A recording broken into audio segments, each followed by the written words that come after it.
लग्न ठरलं? Thanks to Marathi matrimony. लग्न म्हणजे मराठी मॅट्रिमनी. विश्वासाची 26 वर्ष. लाखो सुखी दाम्पत्य. डाउनलोड करा मराठी मॅट्रिमनी. स्वामी जी जो अभिमुक्तेश्वरानंद जो बार बार कुछ न कुछ राजनीतिक बयान करते हैं, 2-3 सवाल आपसे पूछना चाहते हैं.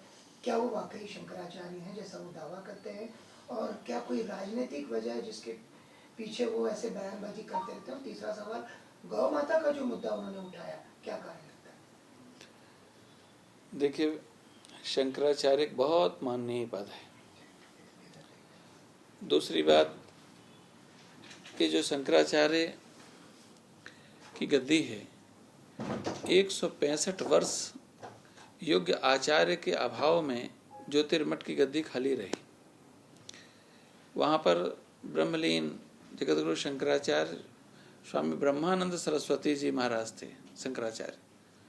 उनके बाद में उन्होंने एक वसीयत लिखी. वसीयत के आधार पर शांतानंद जी महाराज शंकराचार्य बने. काशी विद्वत परिषद और अन्य ने विरोध किया कि वसीयत के आधार पर शंकराचार्य का निर्धारण नहीं हो सकता. योग्यता के आधार पर कृष्ण बोधाश्रम जी महाराज को शंकराचार्य बनाया गया.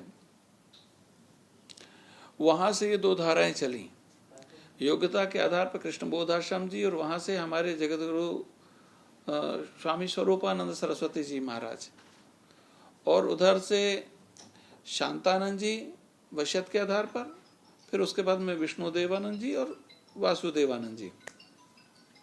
ये केस न्यायालय में चलता रहा, और वर्तमान में स्वामी अवमुक्तेश्वरानंद जी ने, जब योगी सरकार ने एक नोटिस दिया कि आप शंकराचार्य हैं कि नहीं, उन्होंने कहा कि न्यायालय नहीं बना सकता, राष्ट्रपति नहीं बना सकता, सरकार नहीं बना सकती, न्यायालय भी नहीं बना सकता शंकराचार्य. लेकिन न्यायालय निर्णय तो करता है ना, कौन सही है कौन गलत है, इसका निर्धारण तो करता है, निर्णय करता है. तो इस नाते ब्रह्मलीन जगतगुरु शंकराचार्य स्वामी स्वरूपानंद जी महाराज ने जो योग्यता के आधार पर शंकराचार्य बने थे, वो वसीयत के आधार पर किसी को शंकराचार्य कैसे बनाते? और जो वसीयत ये दिखा रहे हैं, वो वसीयत है 2017 की, वो झूठी वसीयत है. लिखने वाला कौन है?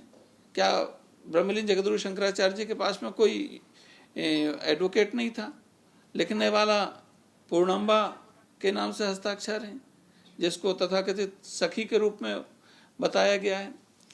और न्यायालय ने रोक लगाई, और रोक तभी से लगी थी जब पूज्य गुरुदेव का निर्णय हाईकोर्ट ने किया था, शंकराचार्य के रूप में उनको ख्यापित किया था. तो वासुदेवानंद जी हाईकोर्ट सुप्रीम कोर्ट गए, और वहां से उस समय से 2016 से ही वो रोक लगी हुई है. तो फिर कोई व्यक्ति कैसे शंकराचार्य बन सकता है? और हमने भी एक निर्णय लिया कि चूंकि हमें इस बात का अंदेशा था कि एक न एक समय ऐसा आएगा जब शंकराचार्य के पद को यह लोग कलंकित करेंगे, उसकी मान मर्यादा को कलंकित करेंगे. इस नाते जब संतों ने और तमाम तरह के जो हमारे संत महापुरुष हैं, उन लोगों ने जापानी पार्क में हमको शंकराचार्य बनाया था. लेकिन हमने निर्णय किया कि हमें गाइडलाइन की पालना करनी है सुप्रीम कोर्ट की. जब उन्होंने निश्चित कर दिया है कि कोई शंकराचार्य नहीं लिख सकता, तो हमने भी अपने उस पद को भगवान बद्री विशाल के चरणों में निवेदित कर दिया, समर्पित कर दिया. सिर्फ एकमात्र हमने स्वीकार किया तो हमें जगत गुरु पद हमने स्वीकार किया, शंकराचार्य पद को हमने ना भगवान बद्री विशाल के, भगवान द्वारिकाधीश के चरणों में समर्पित कर दिया. अब ये शंकराचार्य किस तरह से लिख रहे हैं, क्यों लिख रहे हैं, ये स्वामी अवमुक्तेश्वर जी को बताना चाहिए. जब नोटिस मिला है तो उसका जवाब देना चाहिए कि आप हैं कि नहीं शंकराचार्य. उसी के अनुसार सनातन जनता को आप गुमराह कर रहे हैं. दूसरी बात, आपने कहा गौ माता के संदर्भ में, गौ माता के लिए राष्ट्र माता की बात करते हैं. ध्यान रखें, गौ माता राष्ट्र माता नहीं है. राष्ट्र माता कौन है? भारत माता है. और गौ माता कौन है? गावो विश्वस्य मातरम. गौ माता विश्व की माता है, उसके दर्जे को घटाइए मत. वो पूरे विश्व की जननी है, सारे विश्व के अभ्युदय और उद्भाषण करने वाली शक्ति कोई है, परमात्मा को नारायण से निराकार बनाने वाली कोई शक्ति है, तो वो गौ माता है। तो गौ माता विश्व माता है। दूसरे रूप में बच्चों को आगे करके और अपनी राजनीति का शिकार होना। एक तो धर्म जो है राजनीति को दिशा देने वाला तत्व है, राजनीति के हाथ में खेलने वाला तत्व नहीं है। अपने अहंकार को, अपनी कुटिलता को पोषित करने के लिए और जो सनातन का कार्य करने वाली सत्ता है उसको अलग कर दे, शासन तंत्र से अलग करके, और एक अलग तरह की धारा जो सनातन विरोधी है, जो भारत विरोधी है, जो राष्ट्र के विरुद्ध में काम करती है, ऐसी सत्ता को आप लाना चाहते हैं। और इस सत्ता को लाने के लिए आप इतना नीचे गिर जाएंगे कि आप शंकराचार्य के पद को भी, गरिमा को, महिमा को भी विखंडित कर देंगे। दूसरी तरह अब ये जो हुआ है ये भगवान जाने, हम तो बड़े स्तब्ध हैं। इस तरह का जो आरोप लगा है बच्चों के साथ में दुष्कर्म का, ये पूरे सनातन का सर्वोच्च पद वो कलंकित हुआ है। उसको इन्होंने एक प्रकार से एक निंदित, अब क्या कहें, उसके लिए हमारे पास में कोई शब्द नहीं है, जिस तरह से इन लोगों ने उस पद की महिमा गरिमा को गिराया है। और बच्चों को आप क्या बना रखा है। बच्चे जो गरीब घर के बच्चे आपके यहाँ पढ़ने के लिए आते हैं, अध्ययन करने के लिए आते हैं, विद्वान बनने के लिए आते हैं, आप उन बच्चों को उपयोग कहाँ कर रहे हैं?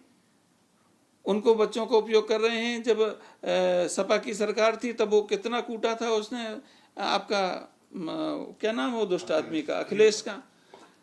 उस अखिलेश ने कितना किया था, उन बच्चों को आपने पिटवाया, वहां से पिटवाया। आप जहां जहां आपके कार्यक्रम होते हैं, आपके पास में जनता कोई आती नहीं है, आप उन बच्चों को आगे करते हैं। उन बच्चों को लेकर के घूमने का अधिकार आपने को किसने दिया? उनका भविष्य खराब करने का अधिकार किसने दिया?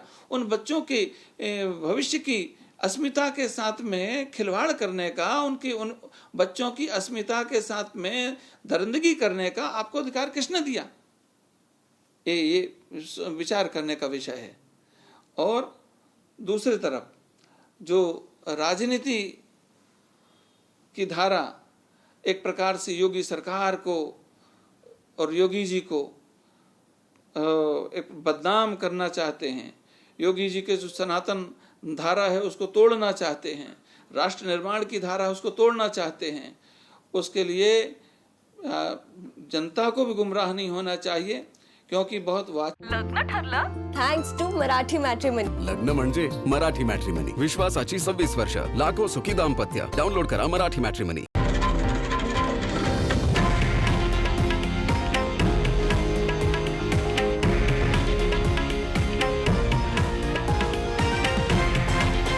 हे आहे देशातील नंबर 1 न्यूज नेटवर्क आणि आपण पाहत आहात TV9 मराठी, एकमेव.